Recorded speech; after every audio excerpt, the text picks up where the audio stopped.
Uyg'urlarning madaniyatda chekinishidagi tarixiy sabablar. Abdori G'olib Barat Erk. Davomi. 2. İslamiyatdan chetnigan sofistik diniy asabiylikning elib kelgan jaholatning vayronchiligi. Qozoq olimi Cho'qon Valixonovning bayoniga asoslanganda butkul Uyg'ur xalqi so'pilarning ikki guruhiga bo'linib ketgan bo'lib, Qashqar, Aqsu, Kucharlarda Aqtog'liqlar mazhabidagi aholi ko'p bo'lsa, Yangisar, Yarkan, Xo'tallarda Qortog'liq xo'jalarga murt bo'lgan aholilar ko'p bo'lgan. Ular har bir shahar yurtlardimi murtlar orqali xalqni parchalagan bo'lib, o'zaro aloqami qilmaydigan bo'lgan. Ya'ni, misol qilsak, Qashqar shahar aholisining sharq-shimol tarafdikilari ichida Aqtog'liqlar ko'p sonli. G'arbi-janub mahalla kentlarda Qortog'liqlar ko'p bo'lgan.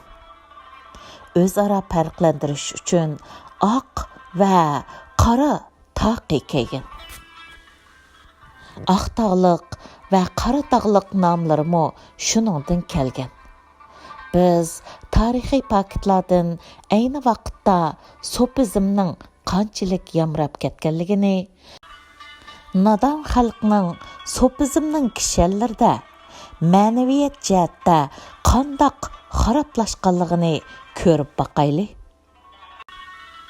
Allah xasligi g'ojamlarga xos yoki Allah g'ojam deb g'ojamlarga haddidan ziyoda aqida va ixlos qilib, ularni hammadan yuqori martabalik deb hisoblab, Allah bilan g'ojamlar oraliqida turadigan hech qanday biror yuqori martabalik inson yoki jonning bo'lishini e'tirof qilmaydi ekan va yo'l qo'ymaydi ekan. Ularga noiti yuqori aqida bog'lab, otlarni yilqi o'yiri bilan, qo'ylarni qo'tini bilan va qizlarni qizliq ippatlari bilan, sekilak bo'lsa, sekilaklar bilan elib kelib, g'ojamlarga tortuqlab, nazr hadiya qilib, endi bizga hech qanday narsa lozim emas deb, ularning duosini elib, Allah g'ojam deb to'nigan edi.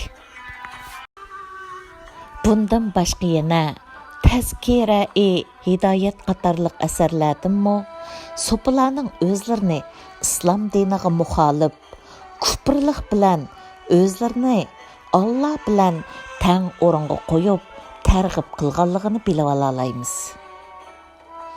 Biz garchi puhralarni sofizmga hammasi bu darajada ixlos qiladi deb qarmasaqmi, sofizmning ta'sirining nihoyatda cho'nqur bo'lganligini ko'rib olaymiz.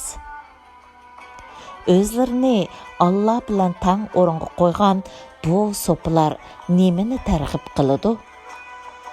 Dotsent Ibrohim Niyoz bu haqda mundoq deb yozadi.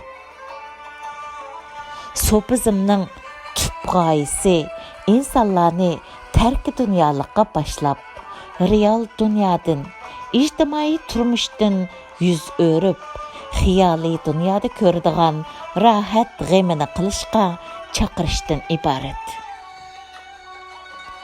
Xalqimiz aqida qilgan, o'zlarini diniy islomga beg'ishlagan Xudoning oshiqlari, islom aqidalariga muxolif bo'lgan qilmish atmishlar bilan o'zlarini Said Muhammad payg'ambarning avlodi deyishib, sap aqidalik musulmonlarni aldab, xalqning Muhammad alayhissalomga bo'lgan aqidasidan foydalanib, o'zlarini niqoblab, xalqni tarki dunyolikqa boshlab, o'zlariga ixlos qilg'uvchilarni jannatga erishtiradiganligini va'da qilib, xalqni o'zlariga moyil qilishdi.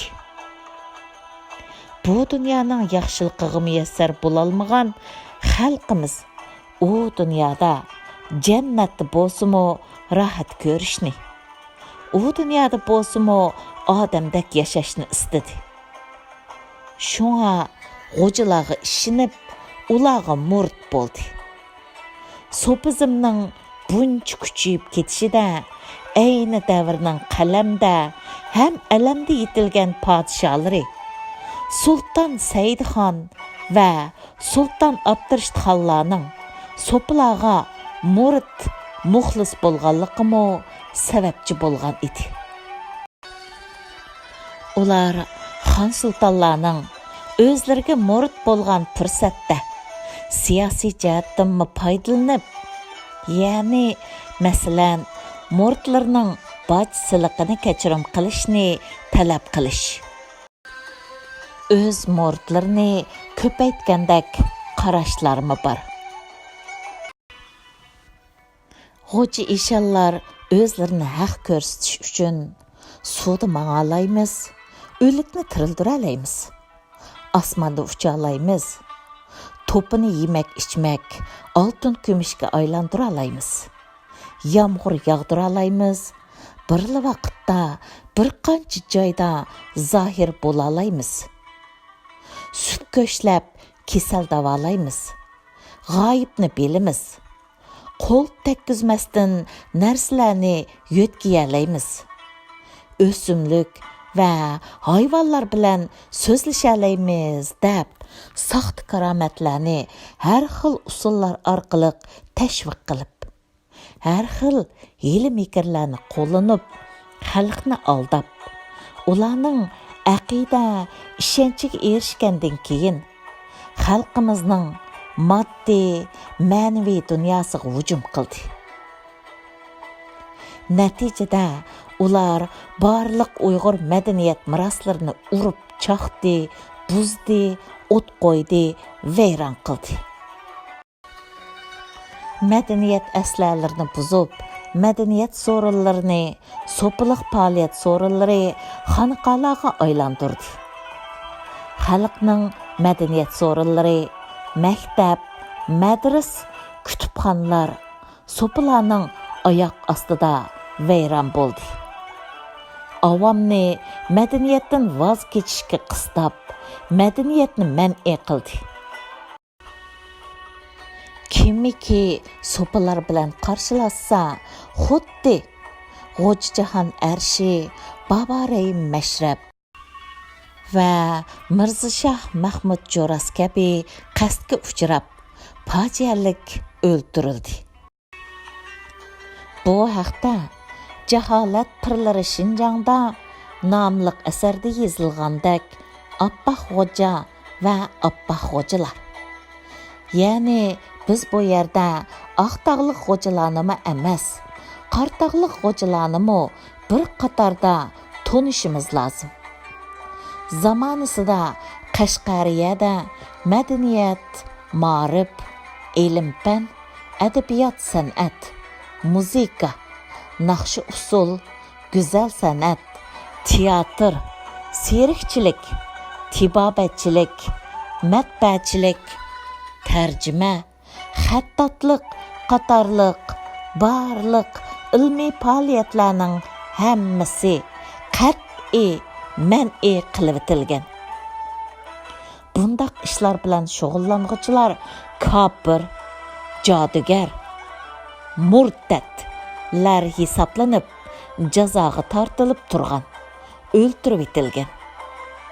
Hatto xat yozishni o'rganish, soz o'rganish, yasash, mashrab o'ynash, o'yin kulka, xotin qizlar paranjisiz oshkora yurish qatorliq odatdagi ijtimoiy insonchilik xislatlarimi qat'iy man'i qilib etilgan.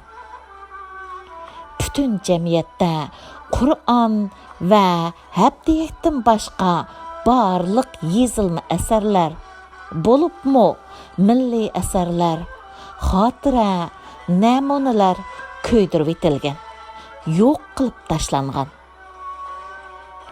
ilm ma'rifat o'rinlari buzib etilgan, cheklangan. Ularning o'rniga zikr suhbat xonaqalari, gulah, sazoyi hamdallar, ya'ni tavba qildirish o'rinlari, xo'ja insholarning turalg'u joylari, amaldor binolari dastilgan. Bütün jamiyatda duo tilovat, xatmi istig'for o'qish, ya'ni Allohdan gunohini tilab turish ommaviy ijtimoiy mashg'ulotga aylantirilgan. Tazkira-i azizan qatorliq asarlardan ma'lumki, Aqtog'liq, Qartog'liq xo'jalarning dastlabki boshchilari bir tuqqan bo'lib, ularning o'z oldiga nopuz tiklash uchun ko'z qarashlarda mohiyatlik farq bo'lmasa-mu, xalqni ikkiga bo'lib mazhabchilik qilgan. Ular o'zaro nizo qilishib, xalqni urush jidalga selib, qon to'kib, mangu o'rnini to'ldirib bo'lg'usiz tarixiy jinoyatlarni qoldirib ketgan. Uyg'ur xalqining barliq fojialari, yomon kunlarga qilishi butunlay so'pilarning qilmish atmishlardan bo'lgan. Bütün Uyg'ur diyorini jaholat qaplab, bütün xalq qorong'ulik dunyosiga g'arq bo'lgan. Davomi bor.